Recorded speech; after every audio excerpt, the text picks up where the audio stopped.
रायवंड के इलाका में मुसल्लह अफराद का घर पर धावा बाअसर अफराद का मुखालिफिन पर बदतरीन तशद्दुद और लहूलुहान कर दिया गया। बच्चों की लड़ाई पर तनाज़ा बढ़ा और सुलह के लिए पंचायत बुलाई गई। सुलह के लिए आने वालों ने दोबारा फिर तशद्दुद कर डाला। बाअसर अफराद के तशद्दुद से 5 अफराद ज़ख्मी हो गए, जबकि मुल्ज़मान फैसल, नदीम और मुस्तफ़ा ने ज़ख्मी करने के बाद कत्ल की संगीन धमकियां दी और फायरिंग करते हुए मौका से फ़रार हो गए।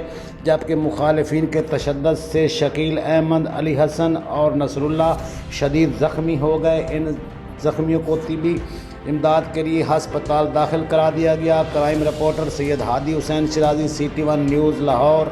सामने घर रहा अटैक किया, 20 जीआं इन्होंने घंटा हो गया 1 ਤੇ ਕਾਲ ਕਰਨ ਦਾ ਕੋਈ ਪੁਲਿਸ ਵਾਲਾ ਨਹੀਂ ਇੱਥੇ ਆਉਣ ਦਿਆ। ਆ ਪਿੰਡ ਵਾਲੇ ਲੋਕ ਆਏ ਨੇ, ਇਹਨਾਂ ਨੇ ਆਣ ਕੇ ਛੜਾਇਆ। ਮੁਜਰਮ ਹੋਣ ਜਿਹੜੇ ਨੇ ਫਰਾਰ ਹੋ ਗਏ ਨੇ, ਫਾਇਰਿੰਗ ਕਰਦੇ ਹੋਏ ਨਿਕਲ ਗਏ ਨੇ। ਇੱਥੇ ਪੁਲਿਸ ਵਾਲੇ ਮੌਕੇ ਤੇ ਨਹੀਂ ਪਹੁੰਚ ਰਹੀ।